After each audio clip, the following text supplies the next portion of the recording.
On the frozen morning of January 1855, the residents of Callaway County, Missouri, awoke to the acrid smell of charred wood and something far worse drifting across their farmlands. What they discovered in the smoldering ruins of the Newsom barn would become one of the most horrifying and deliberately buried cases in American legal history. Inside those blackened timbers lay the calcified remains of Robert Newome, a respected landowner whose body had been burned so completely that only his gold pocket watch and wedding ring remained identifiable. But this wasn't an accident, and it wasn't random violence. This was the culmination of 5 years of systematic brutalization that pushed a 19-year-old enslaved woman named Celia to commit an act so shocking that Missouri's courts would spend months trying to decide whether she even had the legal right to defend herself. What happened in that barn wasn't just murder. It was a reckoning that exposed the darkest contradictions at the heart of American society. A story so disturbing that local authorities buried every record they could find. Before we continue with the story of Celia and the night that changed everything, I want you to do something for me. Hit that subscribe button and let me know in the comments what state you're listening from, because this story reveals truths about American history that every corner of this country needs to hear. The events I'm about to tell you were documented in court records, newspaper clippings, and witness testimonies that survived in the Missouri State Archives, though many suspected that crucial documents mysteriously disappeared in the decades that followed. Callaway County in 1850 was a prosperous farming region along the Missouri River where tobacco and hemp plantations stretched across rolling hills dotted with modest farmhouses and imposing manor homes. The county sat squarely in the heart of what locals called Little Dixie, a stretch of central Missouri where Southern plantation culture had taken deep root, complete with the institution of slavery that fueled its economy. Nearly 40% of the county's population lived in bondage, working the fields and serving in the houses of families who'd migrated from Virginia, Kentucky, and Tennessee, seeking cheaper land and greater opportunity. Robert Newome was exactly the type of man who thrived in this environment. At 60 years old, he owned a substantial farm 6 miles south of the county seat of Fulton, complete with a 2-story white farmhouse, several outbuildings, and 60 acres of prime agricultural land. Neighbors respected him as a hard-working widower who'd raised 2 daughters, Virginia and Mary, after his wife's death in 1849. His farm produced enough tobacco and corn to maintain a comfortable lifestyle, and he owned 5 enslaved people who handled the bulk of the manual labor. What made Newsom different from many slaveholders wasn't his wealth. His holdings were modest by plantation standards, but his reputation for absolute control. Neighbors would later testify that his farm ran with military precision, that his enslaved workers moved with the careful efficiency of people who understood the consequences of disappointing their master. The local Methodist congregation knew him as a regular churchgoer who donated generously to missionary work, though some noted that he attended services alone, leaving his household behind on the farm. In June of 1850, Newome made a purchase that would seal both his fate and that of a 14-year-old girl whose name would echo through Missouri's legal system for decades. At the Ordon County Courthouse, he paid $800 in gold coin for Celia, described in the bill of sale as a Negro girl of good health and breeding potential. The seller, William Grayson, had owned Celia since birth on his eastern Missouri farm, but financial difficulties forced him to liquidate his human property. Court records show that Grayson specifically marketed Celia as suitable for household work and breeding, a euphemism that carried horrifying implications in the slave markets of the antebellum South. Celia's journey from the Grayson farm to Newsom's property covered less than 50 miles, but it represented a passage into a hell that would consume the next 5 years of her life. She was a tall girl for her age with what witnesses described as intelligent eyes and a quiet manner that suggested education beyond her station.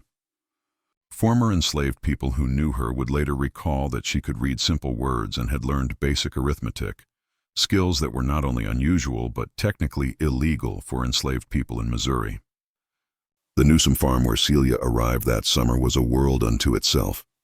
Isolated enough that screams wouldn't carry to neighboring properties, yet close enough to town that Robert maintained his reputation as a pillar of the community. The main house sat on a small rise looking down on slave quarters that consisted of a single log cabin with a dirt floor and no windows. Behind the house stood the barn that would later become the scene of the most shocking crime in Callaway County history. a sturdy structure built from local timber with thick walls that muffled sound, and a loft where feed was stored during winter months. From the moment Celia set foot on Newsom's land, neighbors later testified something felt different about the farm's atmosphere.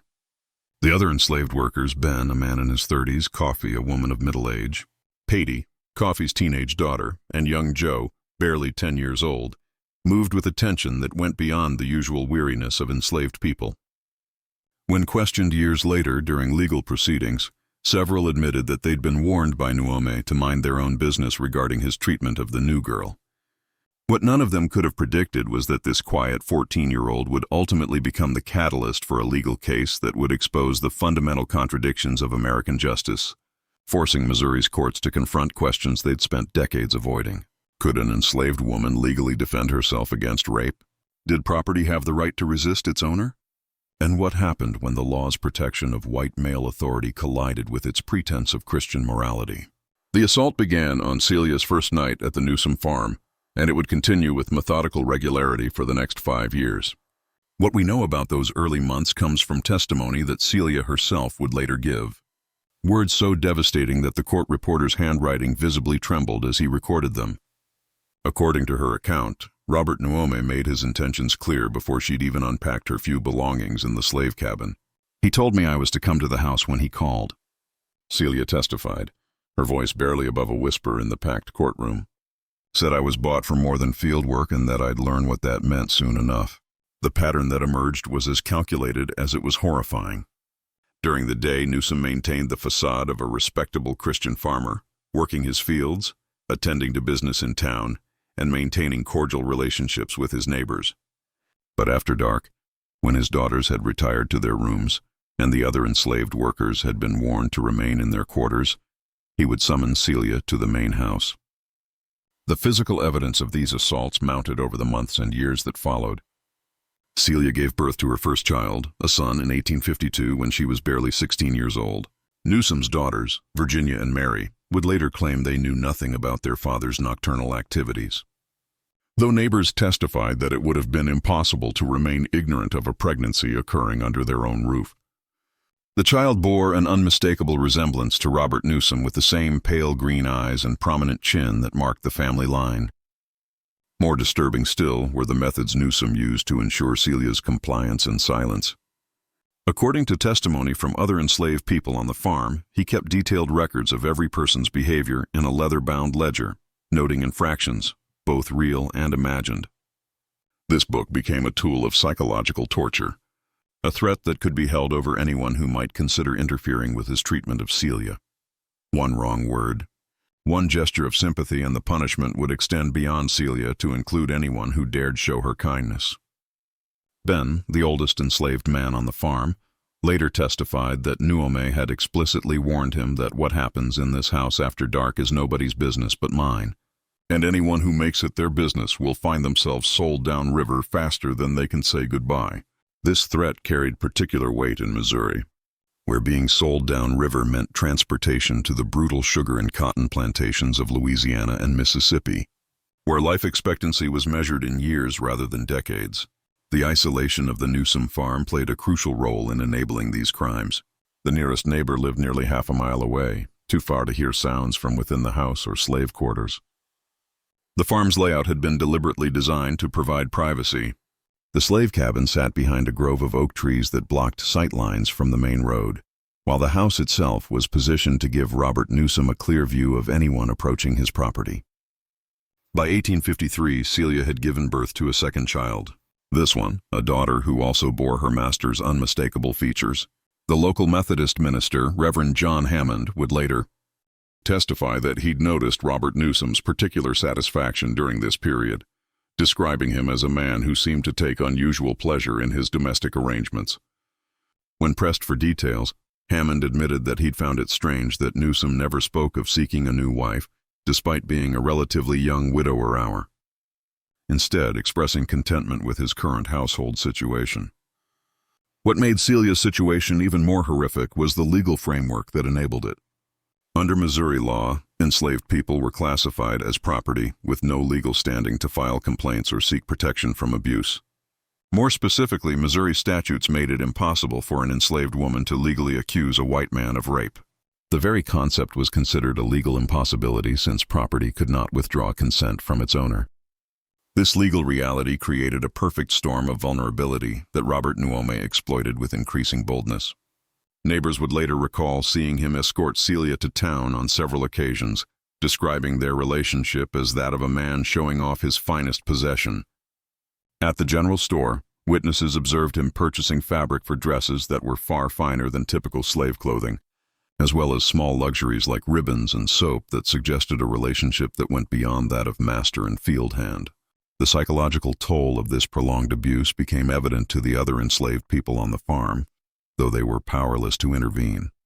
Coffee, who worked in the Newsom household, later testified that Celia often appeared withdrawn and fearful, especially when Robert's daughters were away visiting relatives.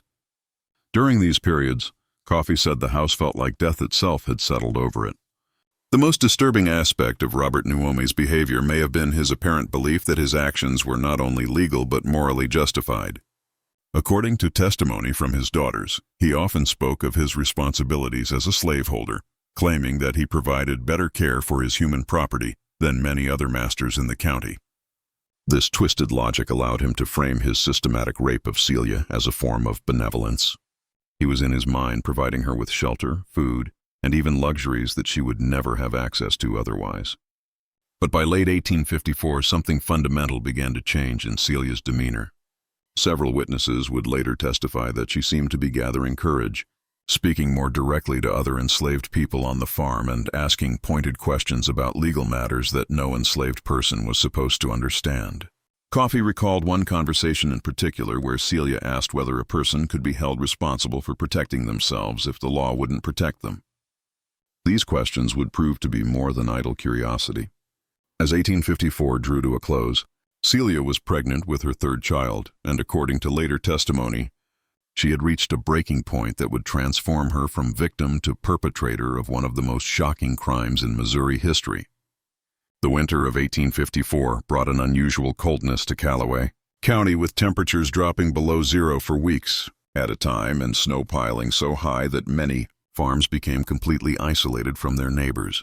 This harsh weather created the perfect conditions for the events that would unfold on New Year's night, providing cover for both the crime itself and the desperate attempt to conceal its aftermath.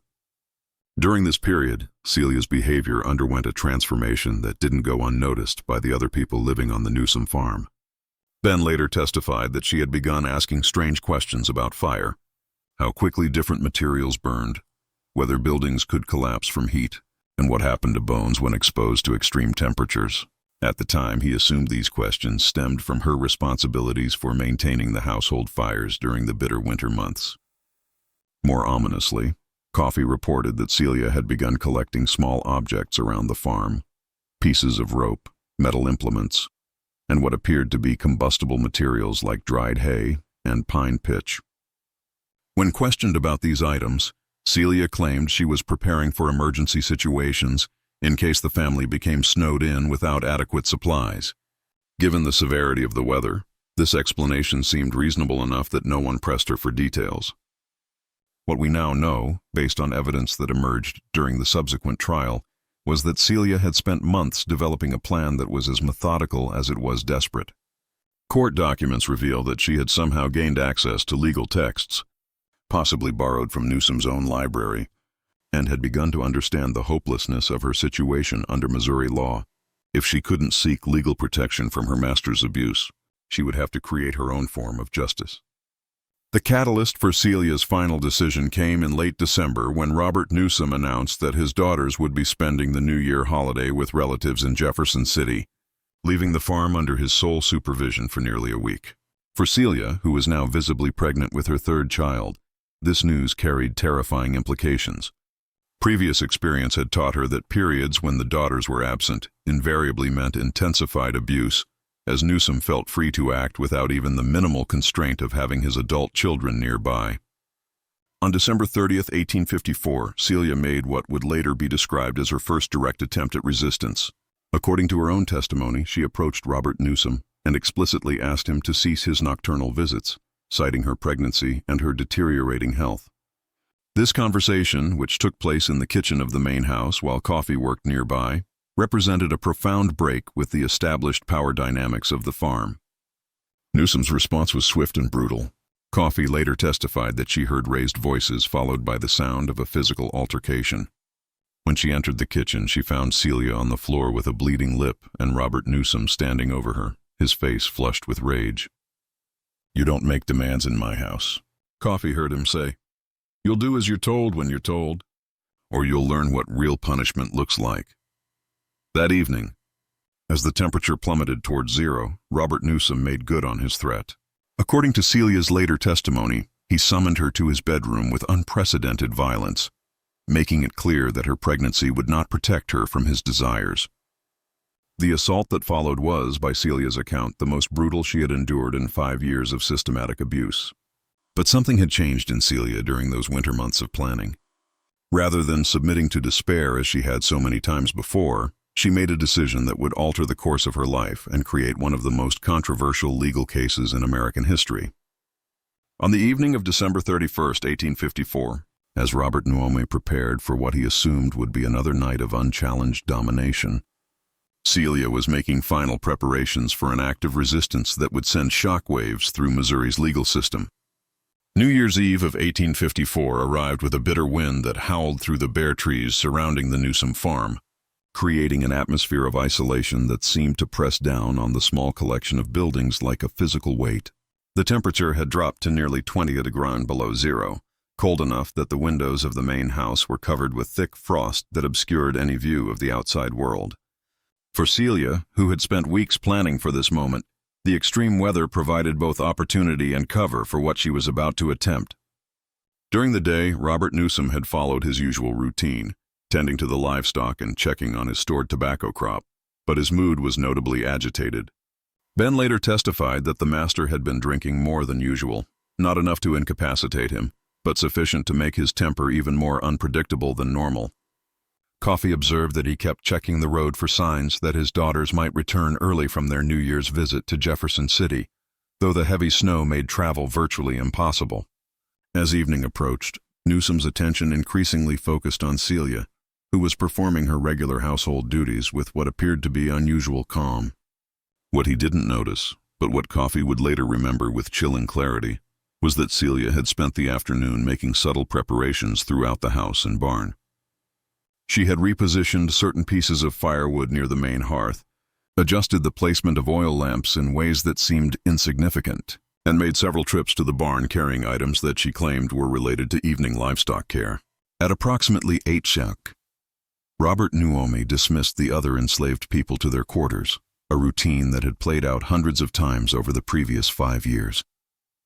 Ben, Coffee, Patty, and young Joe made their way to the slave cabin, where they huddled around their own small fire and tried to ignore what they knew was about to unfold in the main house. The thick log walls of their quarters and the howling wind outside typically muffled whatever sounds emerged from Newsom's bedroom, creating a conspiracy of silence that had enabled his crimes for half a decade. But this night would be different. According to testimony that Coffee would later provide, the sounds from the main house followed an unusual pattern. Instead of the muffled voices and rhythmic noises that typically characterize these encounters, there were periods of complete silence broken by what sounded like furniture being moved, and at one point what might have been the crash of breaking crockery. At approximately 10 yards, Coffee testified she heard Robert Newsom's voice, raised in what sounded like surprise rather than anger, a tone she had never heard from him during his nighttime sessions with Celia. This was followed by a period of silence that stretched for nearly an hour, long enough that Coffee began to wonder whether something had gone wrong. The absence of sound was more disturbing than the usual noises of abuse, suggesting that whatever was happening in the main house had departed from its horrible routine. What we know about the events inside the Newsom house during those crucial hours comes primarily from Celia's own testimony delivered months later in a packed Callaway County courtroom. According to her account, Robert Newsom had summoned her to his bedroom as expected, but she had come prepared for something other than submission. I told him I couldn't bear it anymore. Celia testified, her voice steady despite the gravity of her words. I said the baby I was carrying might not survive if he kept forcing himself on me. I begged him to wait until after the birth to show some Christian mercy. Nuome's response, according to Celia, was to strike her across the face hard enough to knock her to the floor. But instead of the compliance he expected, he found himself facing something he had never encountered from her before: open resistance. I got back up. Celia continued in her testimony. I looked him in the eye and told him that if he touched me again, I would defend myself. I said I didn't care what the law allowed him to do. There had to be some limit to what one human being could endure from another. What happened next would become the central focus of one of the most controversial trials in Missouri history. According to Celia's account, Robert Nuome responded to her defiance with a violence that surpassed even his usual brutality. He grabbed her by the throat and began to choke her, telling her that she would submit or he would kill her, and claim that she had died from complications of pregnancy. But Celia had prepared for this possibility. During her months of planning, she had concealed a heavy iron poker near the bedroom fireplace, positioning it so that it would be within reach if the situation became desperate. As Nuome's hands tightened around her throat and her vision began to dim, she managed to grasp the poker and strike him across the temple with enough force to knock him unconscious. The sound of Robert Newsome's body hitting the floor was, Celia later testified, unlike anything she had ever heard. A combination of the impact itself and the sudden absence of the heavy breathing and muttered threats that had terrorized her for 5 years. For several minutes, she stood over his motionless form, waiting to see whether he would regain consciousness and resume his attack. When it became clear that Newsome was dead, his skull fractured from the force of the blow, his eyes staring sightlessly at the ceiling. Celia found herself facing a new and equally terrifying reality. She had killed a white man in Missouri, a crime that would result in her immediate execution regardless of the circumstances that had led to it. Even if she could somehow prove that she had acted in self-defense, the legal system offered no protection for an enslaved person who killed their master. What happened next reveals the desperate intelligence that had enabled Celia to survive 5 years of systematic abuse. Rather than panicking or attempting to flee, both of which would have been futile in the middle of a Missouri winter, she began to methodically execute a plan that she had apparently been developing for weeks. The next phase of Celia's plan required a level of physical and emotional strength that seems almost superhuman given her condition.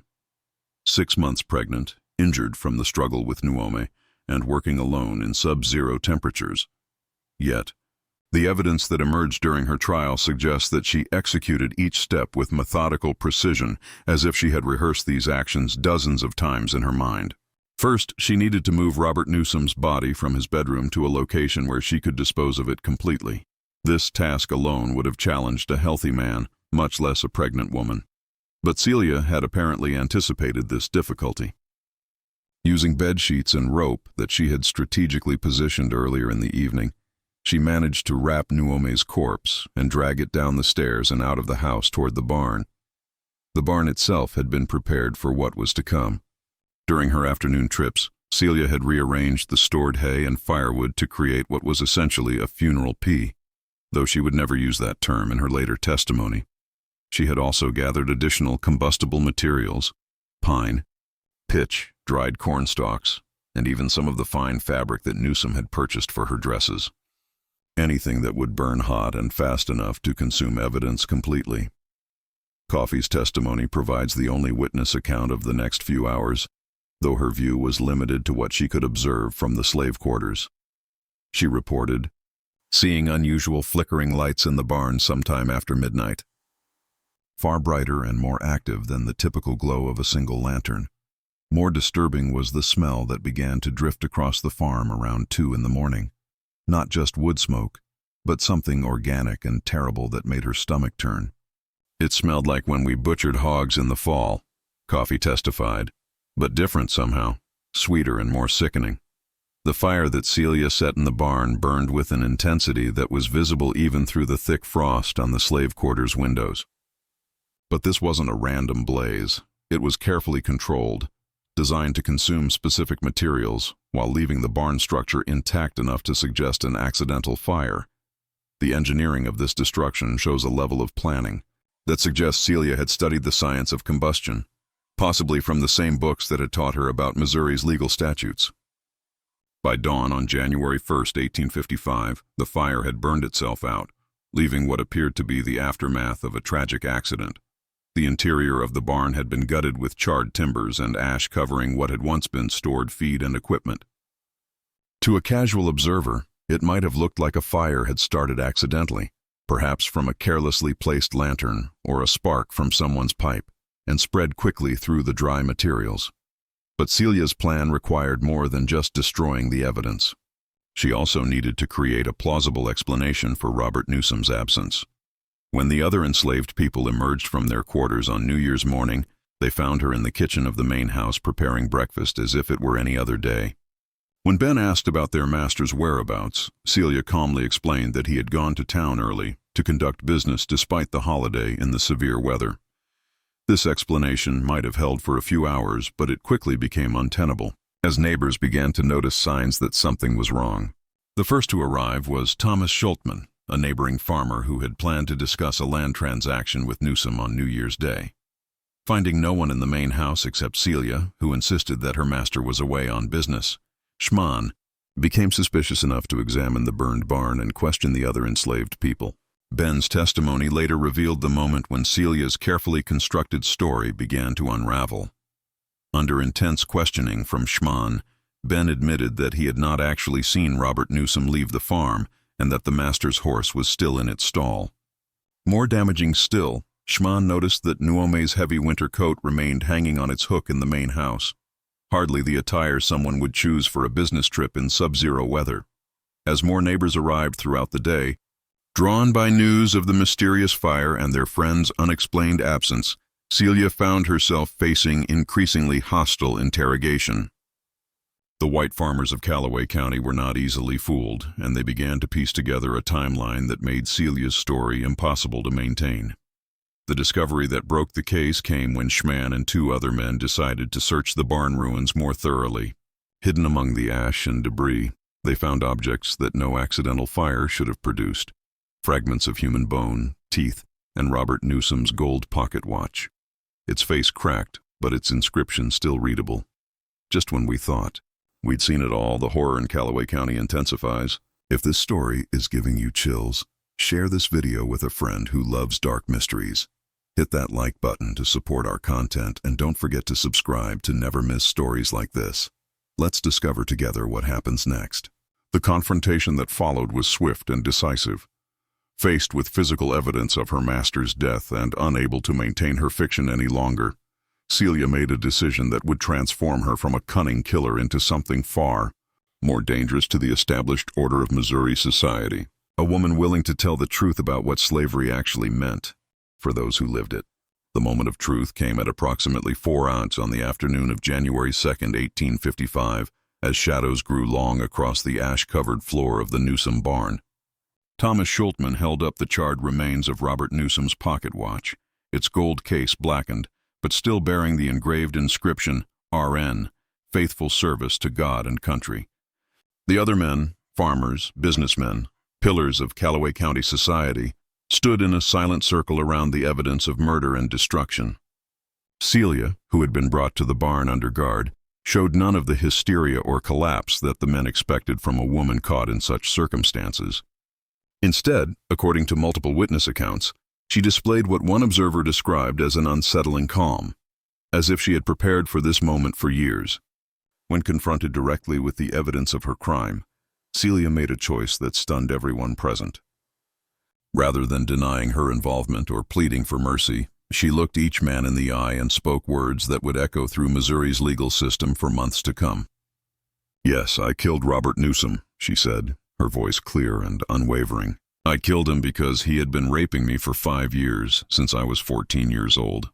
I killed him because he told me he would continue to rape me until the day I died, and that my children would suffer the same fate. I killed him because the law gave me no other choice." The silence that followed this confession was profound. Here was an enslaved woman not only admitting to killing her master, but doing so in language that challenged the fundamental assumptions of Missouri society. By using the word rape to describe her master's actions, Celia was asserting that an enslaved person could withdraw consent, a legal concept that Missouri law specifically rejected. Thomas Schmann, who would later testify at her trial, reported that his first instinct was to strike Celia for her insolence. But something in her demeanor stopped him. This wasn't the behavior of a woman begging for forgiveness or claiming temporary insanity. This was someone who had made a calculated decision and was prepared to face the consequences. She looked at us like we were the criminals. Showman testified like she was the judge and we were the ones on trial. The detailed account that Celia provided of Robert Newsom's crimes was devastating in its specificity. She described not only the systematic sexual abuse that had produced 2 children, but also the psychological torture that Newsom had used to ensure her compliance.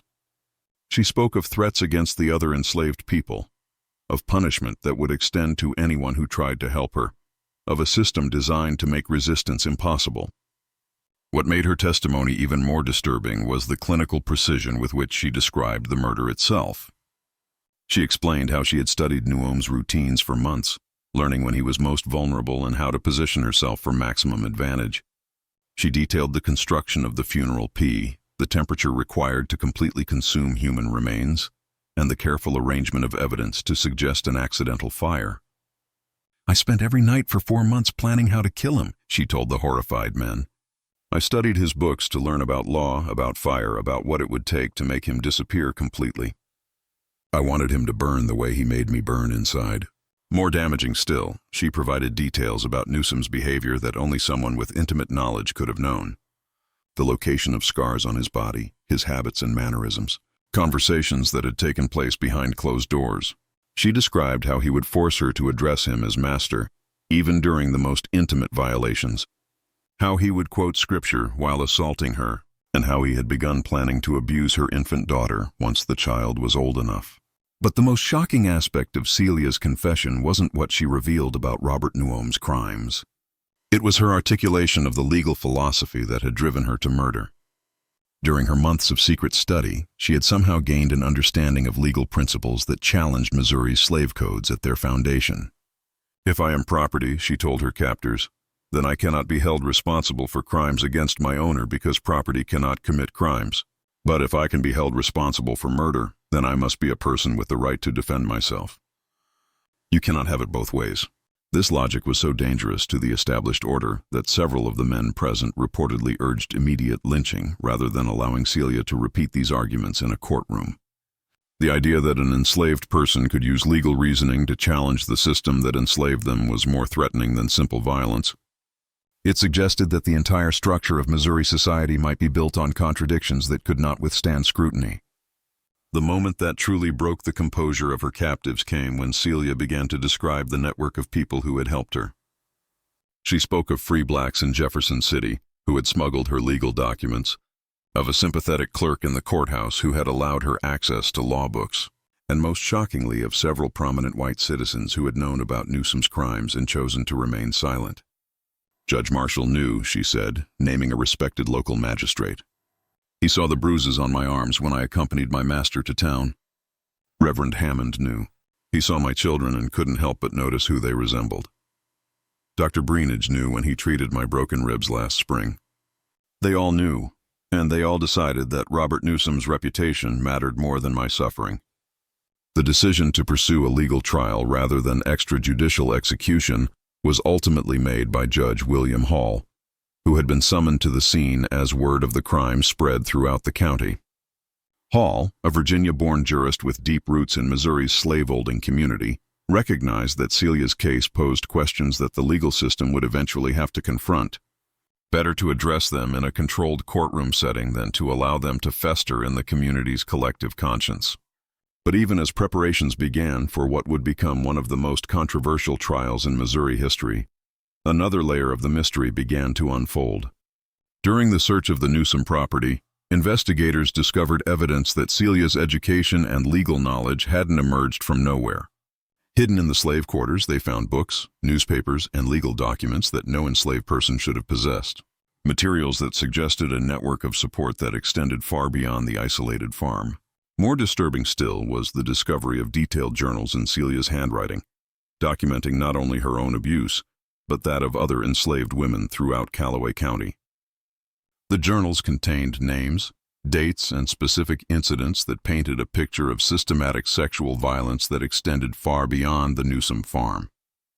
Several prominent families were implicated, creating the possibility that Celia's case might expose a web of crimes that the community's leadership had worked for decades to conceal. The question of how an enslaved woman in rural Missouri had gained access to legal texts, learned to read complex arguments, and develop the intellectual framework for her resistance, opened new avenues of investigation that would prove almost as controversial as the murder itself. Who had been helping Celia? How extensive was this network of support? And what other enslaved people in Missouri might be receiving similar education and inspiration?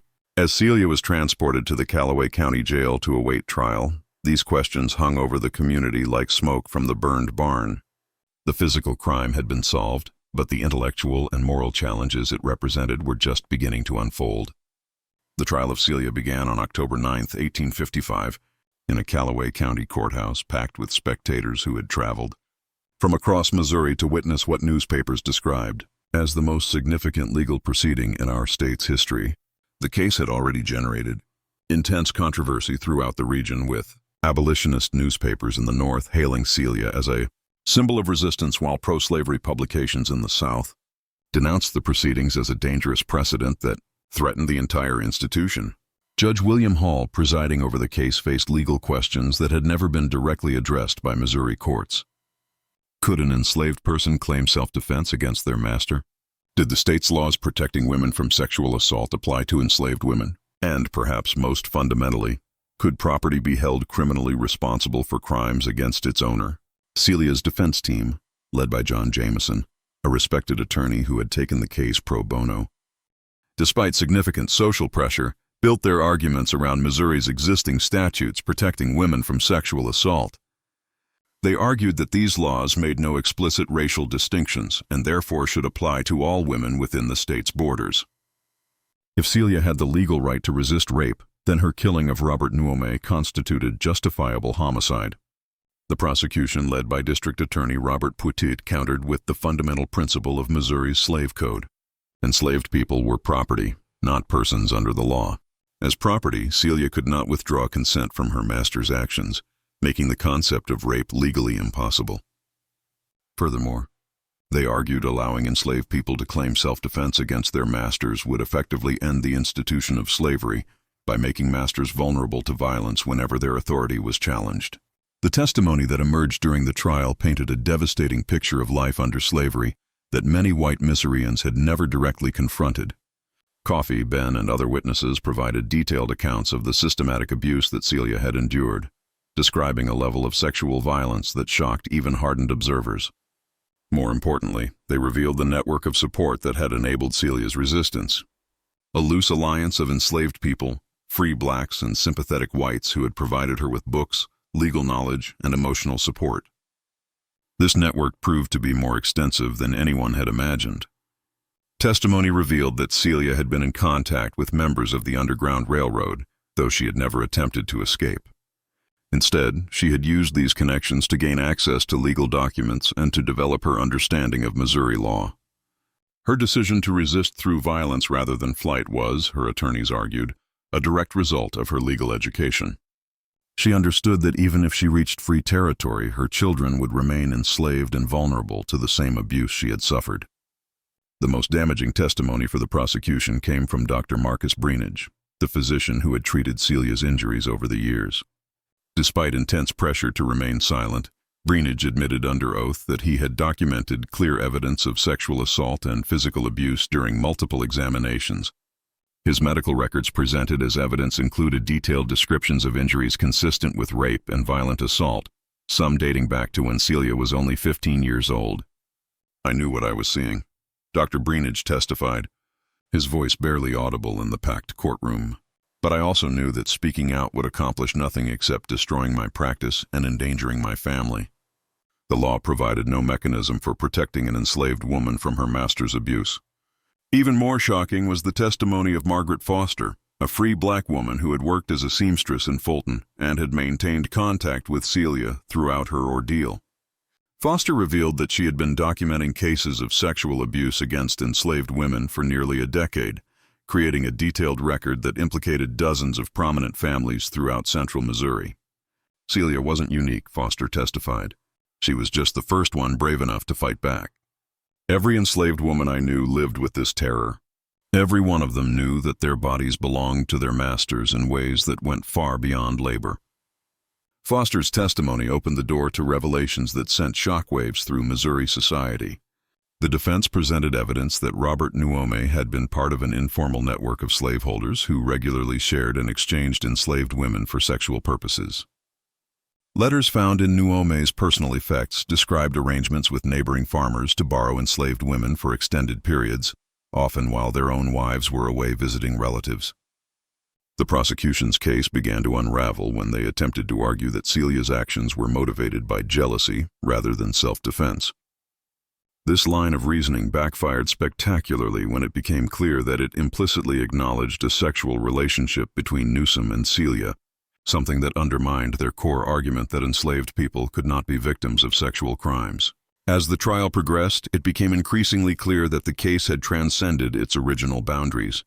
Newspaper correspondents from as far away as New York and Charleston packed the courthouse, sending daily dispatches that turned Celia's story into a national sensation.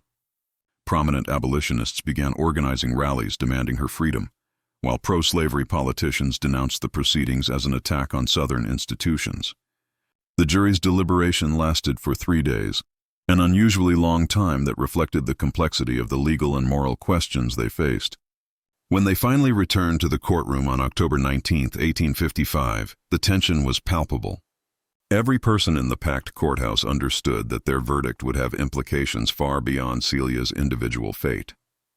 The foreman, Thomas Westbrook, a farmer and Methodist lay preacher, stood to deliver the verdict with visible emotion. "We find the defendant guilty of murder in the first degree," he announced, his voice breaking. "But we recommend mercy based on the extraordinary circumstances of this case." The guilty verdict was legally inevitable under Missouri law, but the jury's recommendation for mercy was unprecedented. In their written statement submitted after the trial, the jurors acknowledged that they had been forced to convict Celia despite believing that her actions were morally justified. They called upon the governor to commute her sentence and urged the Missouri legislature to address the legal contradictions that had made their verdict necessary. Judge Hall, when pronouncing sentence, delivered what many historians consider one of the most remarkable judicial statements in American legal history. While bound by law to sentence Celia to death, he used his platform to condemn the system that had created the circumstances leading to Nuome's murder. This court has been compelled to apply laws that reduce human beings to property while simultaneously holding them accountable as persons when they resist their dehumanization. Hall stated, "This contradiction lies at the heart of our legal system and will, I predict, ultimately destroy the institution of slavery itself. Celia killed her master, and under our laws, she must die for that crime. But history will judge that the greater crime was the system that gave her no other choice." Celia's execution was scheduled for December 21, 1855, but she never lived to face the gallows. On November 23rd, aided by unknown accomplices, she escaped from the Callaway County jail. Despite extensive searches and a substantial reward offered for her recapture, she was never found. Rumors persisted for decades that she had been spirited north by Underground Railroad operatives, while others claimed she had died attempting to cross the Missouri River in winter conditions. The truth of Celia's fate remains one of the enduring mysteries of American history. What is certain is that her case fundamentally changed the legal landscape of Missouri and contributed to the growing national debate over slavery. The trial transcripts were widely distributed by abolitionist organizations, and Celia's story became a powerful symbol of resistance that inspired other enslaved people throughout the South. The long-term consequences of the case extended far beyond Celia herself. Several of the prominent families implicated in Foster's testimony faced social ostracism and economic boycott that forced them to leave Callaway County. Dr. of Breen Rigid's medical practice collapsed after his testimony, though he later became an active abolitionist and helped establish medical schools that would train physicians to treat former enslaved people during Reconstruction. Perhaps most importantly, the legal arguments developed during Celia's defense would later influence the broader constitutional debates that led to the Civil War. The contradiction that Judge Hall identified between treating enslaved people as property while holding them criminally responsible as persons, became a central theme in abolitionist literature and legal challenges to slavery throughout the 1850s. The Newsom farm itself was abandoned shortly after the trial, as no one was willing to purchase property associated with such notoriety. The burned barn was never rebuilt, and local residents reported that the site remained haunted by the memory of what had transpired there. By 1860, the entire property had returned to wilderness, with only the stone foundation of the main house, marking the location where one woman's desperate resistance had challenged the foundations of American society. This mystery shows us that even within the most oppressive systems, human dignity finds ways to assert itself, often at terrible cost. Celia's story forces us to confront uncomfortable truths about American history, while recognizing the extraordinary courage of those who resisted injustice when the law offered no protection. What do you think of this story? Do you believe Celia's actions were justified given the circumstances she faced? Leave your comment below and let me know your thoughts.